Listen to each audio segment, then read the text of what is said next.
सभी को जय हिंद दोस्तों। आप सभी का हार्दिक स्वागत है हिंद रिएक्शन टीवी पर।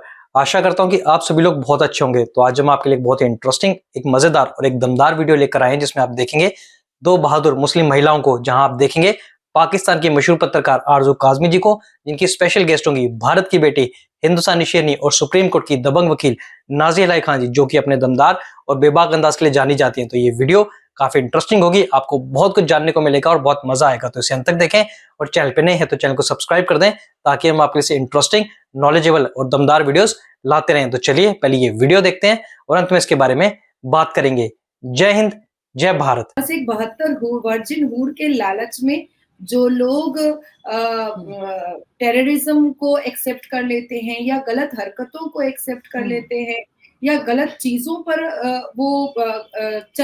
राह को एक्सेप्ट कर लेते हैं, बस उनको ये बताने की कोशिश की गई है कि बेसिकली ये एक इल्यूजन है। ये एक लालच दिया जाता है, जो लोग भी देते हैं कि तुम ऐसा करोगे तो तुमको 72 हूर मिल जाएगी। जैसे हमारे हिंदुस्तान में जब अजमल खसब का स्टेटमेंट लिया गया था, तो उसने खुद एक्सेप्ट किया था कि उसको ये बताया गया था कि अगर तुम जाओ हिंदुस्तान जाओगे और धम धम धम धम मासूमों की जान लेना स्टार्ट कर दोगे, तो तुमको जन्नत में 72 हूरें मिलेंगी। और कई मूवीज में भी हमने इन 72 हूरों के बारे में सुना है। इवन आपके साथ मौलाना साजिद रशीदी ने भी आपको तो सरदारनी ही बना दिया था 72 हूरों की। तो ऐसी चीजें हमारे मुल्ला मौलवियों ने फैलाया है, बिल्कुल फैलाया है। और जिसकी वजह से जो यंगस्टर्स होते हैं ना, और यंगस्टर्स क्योंकि हार्मोनल का एक टाइम होता है जो काफी तेजी में काम करता है, तो वो यंगस्टर्स जो होते हैं वो बहुत जल्दी मिसगाइड हो जाते हैं। और वो लोग कभी बदन में बम लगाना या कभी हिंदू लड़की से शादी करके उसको फोर्सिबली उसको मुसलमान बनाना, तो ये सारे हरकतें करते हैं। या कन्वर्शन कराना, अलग जिहाद करना, या मदरसे के अंदर बच्चे और बच्चियों को जबरदस्ती कलमा पढ़ाना, या गेमिंग ऐप के जरिए उसको जबरदस्ती कलमा पढ़ा देना। तो ये सारी चीजें, जो क्राइम जो चल रहा है, वो ये मूवी में ये बताया गया है कि एक्चुअली में ये वर्जिन 72 हूर कुछ नहीं है।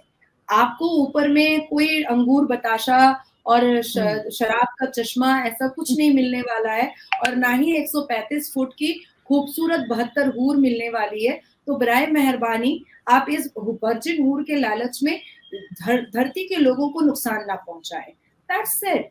This is the kind of awareness. जैसे हम लीगल किसी टॉपिक को लेकर के अवेयरनेस का सेमिनार करते हैं, या हम एनवायरमेंट को लेकर के सेमिनार करते हैं, या गो ग्रीन का प्लांट्स को लेकर के सेमिनार करते हैं, तो वो एक अवेयरनेस होता है। मेडिकल को लेकर के हम सेमिनार करते हैं, तो वो एक अवेयरनेस होता है। तो एकदम एग्जैक्टली अवेयरनेस है, जिसको बड़े पर्दे पर पिक्चर की तरह दिखाया गया है कि भाई ऐसा ऐसा है। आप इस लालच में आकर के अपने बदन पर बम और गोली मत बांध करके आप आतंकवादी बन जाओ। तो this is the thing, actually thing. बिल्कुल ऐसा ही है, क्योंकि जाहिर है बहुत लोगों को इससे मिसगाइड किया जाता है और बहुत ये बातें बताई जाती हैं। बल्कि मेरे एक दोस्त है, वो भी जर्नलिस्ट ही हैं, तो हम लोग कुछ टाइम पहले मिले, बातें कर रहे थे, तो ये हूरों वाली बात निकली। तो उन्होंने कहा, जो कहा जाता है कि शहद की नहर होगी, दूध की नहर होगी और इस तरह से शराब की नहर होगी, तो उन्होंने कहा कि उसमें मोमिन नहाएंगे, तो कहते हैं अगर उसमें नहा के निकलेंगे तो हूरें तो नहीं मिलेंगी, हाँ मक्खियां बहुत बैठेंगी। तो वो ये बात मुझे उनकी ये बात बिल्कुल ठीक लगी। वाकई सोचे, पूरे में मक्खियां ही मक्खियां बैठी होंगी, तो इसलिए जो लोग ये सोच रहे हैं कि वो उस नहर में भी नहाया जाएगा और फिर हूरें मिलेंगी, तो मुझे नहीं लगता कि हूरें आसपास भी पटकेंगी, अगर हुई भी कोई।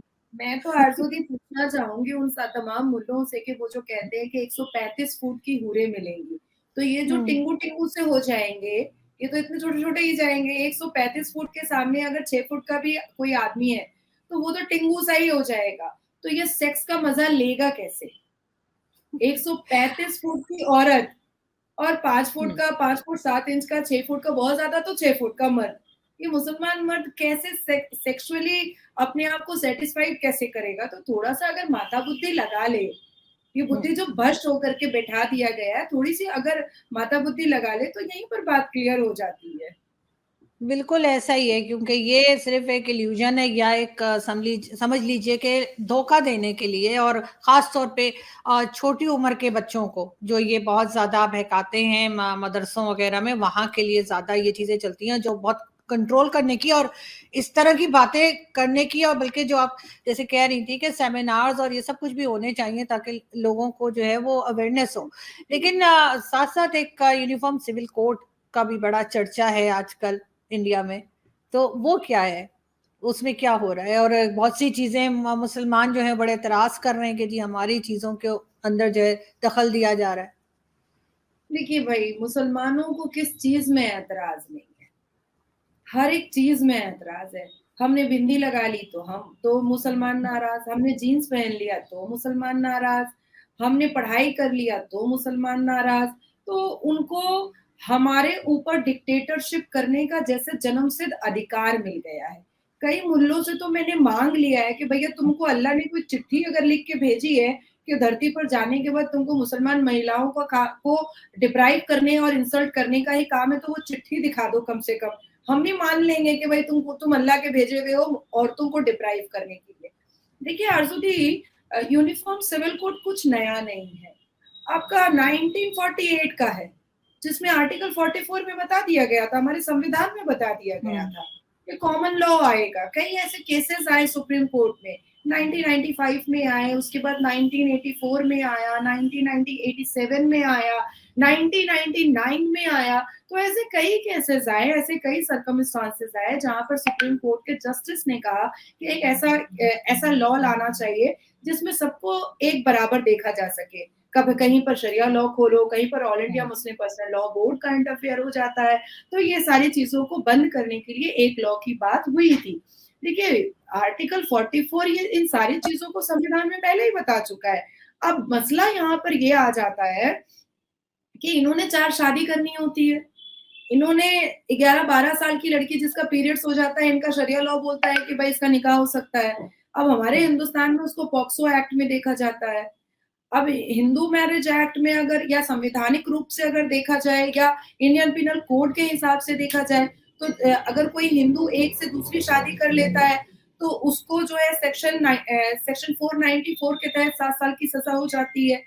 जो हुँ। जो मर्द अगर कोई दूसरे कास्ट और क्रीड का मर्द अगर माइनर बच्चियों उसके साथ सेक्स कर लेता है, तो उसको लाइफ टाइम कन्वर्शन का उसको पनिशमेंट मिल जाता है।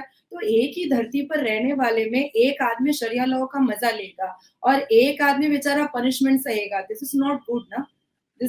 This is a kind of bullshit. Second thing is कि ये जो इनका तरीका है ना ट्विस्ट एंड टर्न करने का, ये जो इनका तरीका है मेंढक की तरह फुदकने का मुसलमानों का, कभी फुदक करके हम शरिया लॉ पे चले जाएंगे, कभी फुदक करके हम चले आएंगे कानून पर और संविधान पर। देखिए हमारा हमारा इस्लाम या शरिया लॉ बलात्कारियों के लिए जो सजा दिया है वो आपको भी पता है, मेरे को भी पता है। हुँ। तो जब जब मुसलमान बलात्कार करता है, तब ये क्यों नहीं फतवा जारी करते हैं और ये क्यों नहीं खुतबा में बोलते हैं और क्यों नहीं उनका औज़ार काट देते हैं भरी महफ़िल में खड़ा करके, एक पंचायती बिठा करके? क्योंकि शरिया लॉ तो भाई ज़ना को बहुत गंदा देखा है ना, कुरान ने तो ज़ना को बहुत बदनज़र से देखा है। तब तो ये जल्दी से ट्विस्ट हो जाते हैं, नहीं कानूनी कार्रवाई होनी चाहिए क्योंकि कानूनी कार्रवाई में बेल का प्रावधान है। इनको पता हुँ। है कि 10 साल 8 साल के बाद छूट करके आ जाएगा, इसलिए वो कानूनी कार्रवाई में चले जाते हैं। अब जैसे देखिए हमारे यहाँ शरिया लॉ में या इस्लामिक लॉ में आरज़ूदी हम लोग क्या पढ़े हैं कि अगर कोई किसी लड़की का तलाक होता है तो इद्दत से लेकर के उस लड़की का निकाह जब तक दूसरे घर में ना हो जाए, खर्च जो है उस हस्बैंड को उठाना पड़ेगा। अब ये शरिया लॉ यहाँ पर नहीं मानेंगे, यहाँ पर कहेंगे कि नहीं तुम 125 सेक्शन फाइल करो। क्यों करो? हुँ। क्योंकि 2 साल लगेगा, फिर रो पीट करके कोर्ट के सामने 1000-1500 पे उसको नक्की कर देगा। फिर या तो फिर वो बहुत सारा जमात बैठ जाएगा दाढ़ी और टोपी पहन करके और कहेगा कि नहीं ये नहीं दे पाएगा, बच्चा भी लड़की के गोद में डाल दिया जाएगा।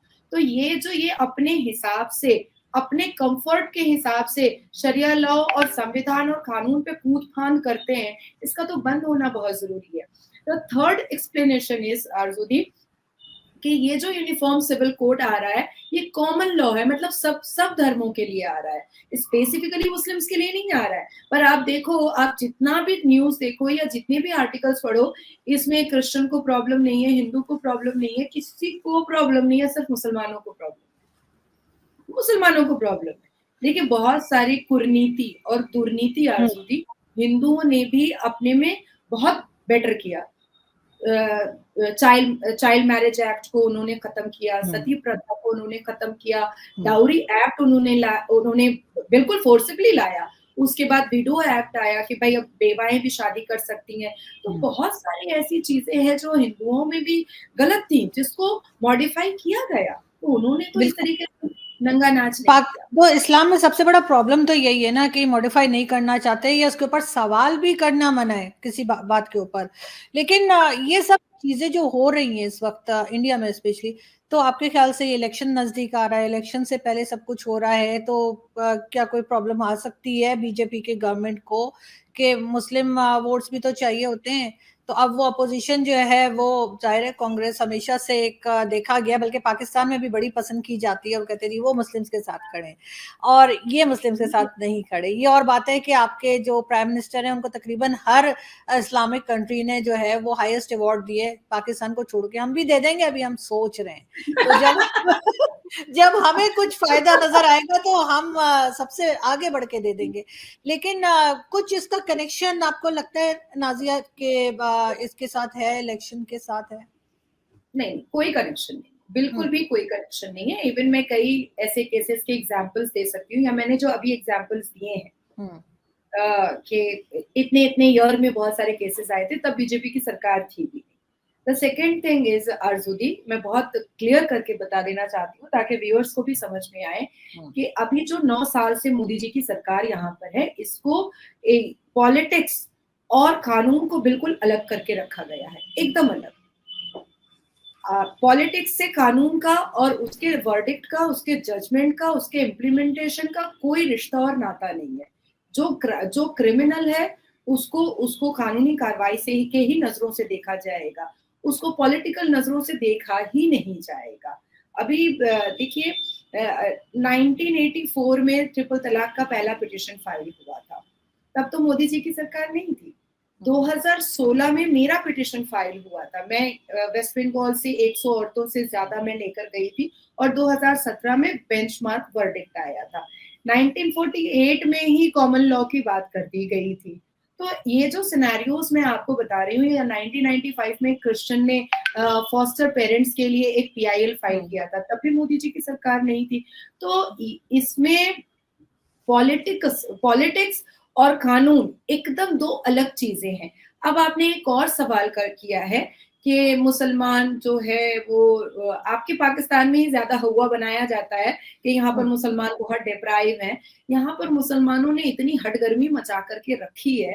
अभी इंटरव्यू स्टार्ट करने से करते करते वक्त ही मैंने पहले में ही बोल दिया है कि कन्वर्शन के नाम पर यहाँ पर इतनी हटगर्मियां हैं, इतनी यहाँ पर दिलेरी मचा करके रखी है कि कानूनी तरीके से अगर इनको धरपकड़ ना किया जाए तो हमारे हिंदुस्तान की हर मुस्लिम गलियों में एक अजमल कसब मिल जाएगा। पाकिस्तान को कष्ट करने की जरूरत नहीं पड़ेगी कि वहां से भेजना पड़ेगा। अगर कानून सख्त ना होता तो ये मुसलमान जो है ना, लुंगी उठा करके नाचना स्टार्ट कर देते। आखिर क्या ऐसा मसला है आरजूदी कि एक शहनवाज को, दिल्ली के एक शहनवाज को गेमिंग ऐप के जरिया हिंदू बच्चों को कलमा पढ़ाना पड़ा? आखिर ऐसा क्या रीजन है कि गंगा जमुना इस इंग्लिश मीडियम स्कूल में मध्य प्रदेश में स्कूल के अंदर बच्चियों को मार पीट करके हिजाब पहनाना पड़ा और उनको इस्लामिक किताबें पढ़ानी पड़ी, उनको असल्ट किया है उन्होंने, एडमिनिस्ट्रेशन के लोग जो है वो अरेस्ट हुए हैं। लव जिहाद जैसी चीजें सामने आ रही, वो तो लव जिहाद एक्ट आ गया। तो हर चीज पर कानून ला करके इन मुसलमानों को कंट्रोल करना पड़ रहा है। आप सोचो कि इन्होंने यूपी में जाकर के मंदिर में 50 लोगों ने नमाज पढ़ डाली। अब पाकिस्तान में हुआ बना, एक तो जब ये बिल्लो रानी आया था वो जाकर के एनाकोंडा की तरह जहर उगलना स्टार्ट कर दिया। उसके बाद फिर आपके शहबाज शरीफ बैठ गए, वो वीडियो मैं यहाँ पे कॉन्फ्रेंस में। आपको रोकूंगी, एक सेकंड के लिए रोकूंगी नाजिया, बिल्कुल। आप एतराज कर सकती हैं अगर कोई बात आपको फॉरेन मिनिस्टर की अच्छी ना लगी हो, लेकिन आप उनका नाम नहीं बिगाड़ सकती, क्योंकि मैं भी किसी भी पॉलिटिशियन, इंडियन पॉलिटिशियन का नाम नहीं बिगाड़ती हूँ। और मैं आपसे भी रिक्वेस्ट करूंगी कि जो उनका नाम है वही लीजिए। ये जो आप कह रही हैं बिल्लो रानी, ये शेख रशीद साहब ने रखा था, और हम उन्हें भी अप्रिशिएट नहीं करते इस बात के लिए। लेकिन हाँ, अगर उनकी बात, आपको स्टेटमेंट सही नहीं लगा, you can say that, no issue at all. जी, तब तो फिर मैं फॉरेन मिनिस्टर ही बोलूंगी, क्योंकि श्योर, उसके नाम डेफिनेटली। उसका नाम मुझे वही याद ही रहता है, उसका ओरिजिनल नाम तो मुझे याद ही नहीं रहता है। तो उन्होंने भी जा करके यहाँ पर गोवा में सैर सपाटा किया और जा करके मुसलमान डिप्राइव है। अरे भैया, यहाँ आपके उनके पाकिस्तान या आपके पाकिस्तान से ज्यादा पॉपुलेशन हिंदुस्तान में मुसलमानों की, ये मानने से तो कोई इनकार नहीं कर सकता है, इतने पॉपुलेशन है। और जो चुनिंदा जो मुस्लिम ऑर्गेनाइजेशन के लोग हैं, या जो मदरसे के अंदर जो ये सारे खुराफात करवा रहे हैं, या जो क्रिमिनल और टेररिज्म एक्टिविटीज कर रहे हैं, तो यहाँ के कानून को तो इतनी इतनी अथॉरिटी है ना कि वो उसको कंट्रोल कर सकते हैं। भाई, मुसलमान मर्द अगर पार्क स्ट्रीट जैसे एरिया में दो मुसलमान भाई नासिर खान और कादिर खान अगर बलात्कार करता है, तो क्या उसके ऊपर कानूनी कार्रवाई नहीं होगी? क्या उसको बिल्कुल जेल होनी नहीं चाहिए। भेजा जाता है? अब अगर कर देते हैं तो हाय इस्लाम, हाय इस्लाम, हाय इस्लाम, मेरा इस्लाम खतरे में है। तो ये सारे हथकंडे और ये सारे ड्रामेटिक जो चीजें हैं, ये नहीं चलेगा, ये हिंदुस्तान में नहीं चलेगा। हिंदुस्तान में जो भी क्राइम है उसकी सजा जेल है।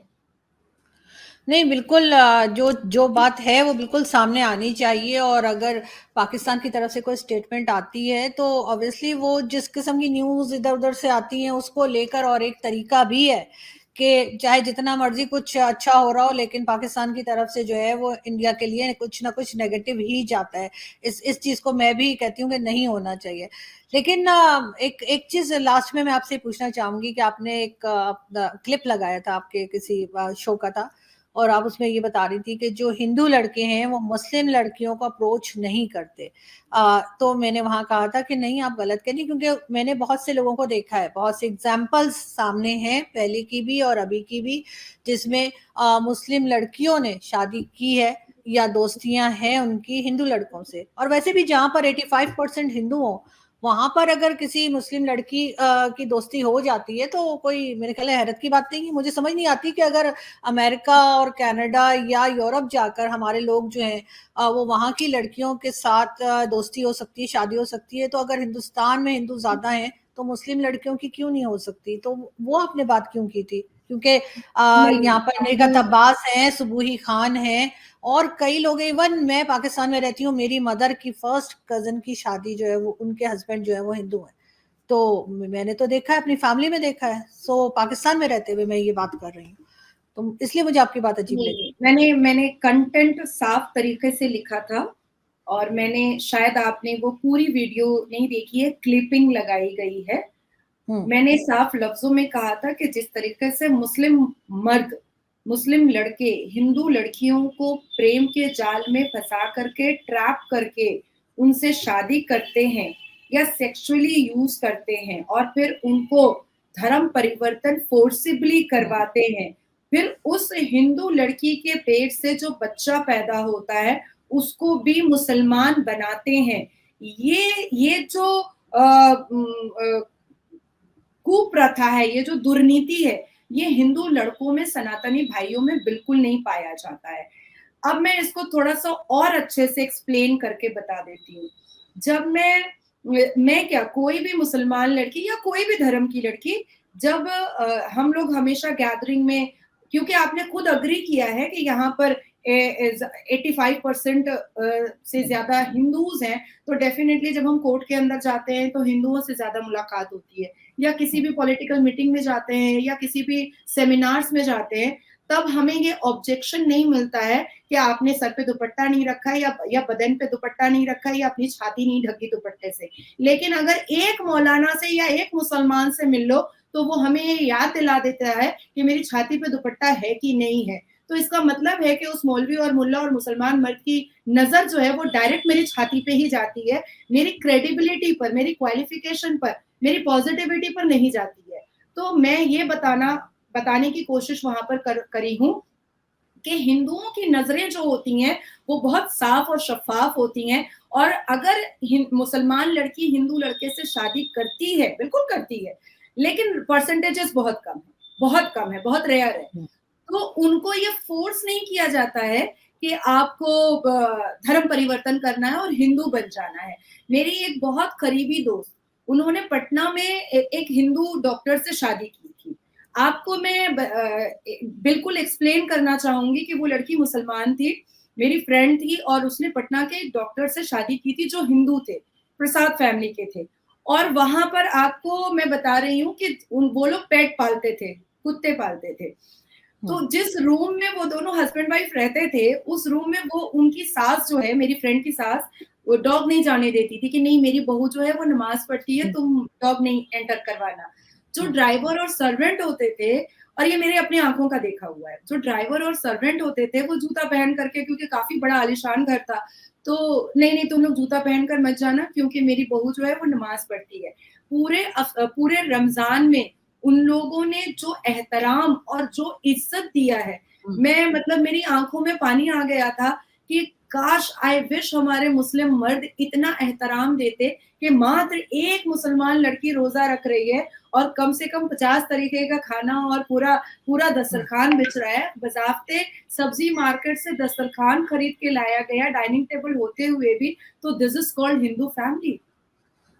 बिल्कुल नहीं, ऐसे एग्जाम्पल्स बिल्कुल हैं और होनी भी चाहिए, और हमें मेरे ख्याल है शेयर भी करनी चाहिए ताकि लोगों को पता लगे कि बहुत से अच्छे लोग हैं हमारे इर्द गिर्द। क्लिपिंग जो थी ना अर्जुदी, वो आप बहुत छोटी सी थी, और मुझे बाद में ये फील हुआ कि ये पूरी क्लिपिंग मुझे डालनी चाहिए थी, क्योंकि शायद कुछ लोग आधा अधूरा समझे हैं कि मुझे पूरी क्लिपिंग डालनी चाहिए थी। जिस तरह से बहुत फ्रीक्वेंटली और बहुत नॉर्मली मुसलमान लड़के हिंदू लड़कियों को प्रेम के जाल में फंसाते हैं, ये जो नेचर और कैरेक्टर है, ये हिंदू मर्दों का नहीं।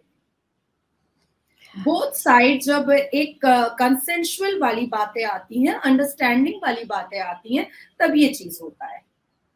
लेकिन मुसलमान लड़के बिल्डिंग के नीचे खड़े रहेंगे, बाइक लेकर खड़े रहेंगे, पीछा करेंगे स्कूल और कॉलेज तक, तो ये सारी नंबर इधर उधर से मांग करके उसको मिस कॉल करेंगे, उसको टेक्स्ट करेंगे, और ऐसे कई केसेस मैंने देखे हैं। तो ये जो लिज्जड़पना जो होता है ना, ये मुसलमान लड़कों में होता है, ये हिंदू लड़कों में नहीं होता है, बिकॉज मैं तो प्रैक्टिकली देख रही हूँ ना। बिल्कुल, आप ज़ाहिर है वहाँ पे मौजूद हैं, आप देख रही हैं तो आपकी ऑब्जर्वेशन होगी। अदरवाइज मैं तो ये समझती हूँ अच्छे बुरे लोग हर जगह होते हैं और हर रिलीजन में, हर फिरके में होते हैं, तो यकीनन कुछ ना कुछ अच्छे लड़के भी होंगे मुस्लिम्स में, और जो इस किस्म की हरकतें नहीं करते होंगे, और जो कर रहे हैं वो होपफुली वो सुन के हम जैसे लोगों की बातें शायद ऐसा करना कम कर दें या रोक दें। आई विश ऐसा हो होना चाहिए, बिल्कुल ऐसा ही होना चाहिए। बहुत अच्छा लगा आपसे बात करके नाज़िया, ऐसे ही हंसती रहिए, मुस्कुराती रहिए, बहुत जल्द आपसे फिर मुलाकात होगी। Thank you so much. Thank you so much. Thank you. Bharat माता की जय। Thank you. दोस्तों, आशा करता हूं कि वीडियो को आपने अंत तक देखा होगा और हमेशा की तरह आरजू काज़मी जी और नाज़िया लाई खान जी का दमदार और बेबाक अंदाज आपको काफी पसंद आया होगा, जहां पे इन दोनों मुस्लिम महिलाओं ने मिलकर मजहब के ठेकेदारों को जम के एक्सपोज किया। आपने देखा जैसे कि नाज़िया खान जी हमेशा की तरह अपने बेबाक अंदाज से बोलती हैं और ना सिर्फ मजहब के ठेकेदार बल्कि जो कट्टरपंथी हैं उनको भी आड़े हाथों लेती हैं और अच्छे से उनकी पोल खोलती है। तो आशा करता हूँ वीडियो आपको काफी पसंद आई होगी। वीडियो अगर आपको अच्छी लगी है तो इसे लाइक और शेयर जरूर कर दें और अपने विचार हमें कमेंट सेक्शन में लिखकर जरूर बताएं। हमें आपके कमेंट का इंतजार रहेगा। और एक बार फिर चैनल पे नए हैं तो चैनल को सब्सक्राइब कर दें, क्योंकि ये एक भारतीय चैनल है, ताकि हम आपके लिए इंटरेस्टिंग और लेटेस्ट वीडियोस लाते रहें। तो चलिए फिर मिलेंगे ऐसी किसी जबरदस्त और मजेदार वीडियो में। तब तक अपना ध्यान रखिए। जय हिंद, जय भारत।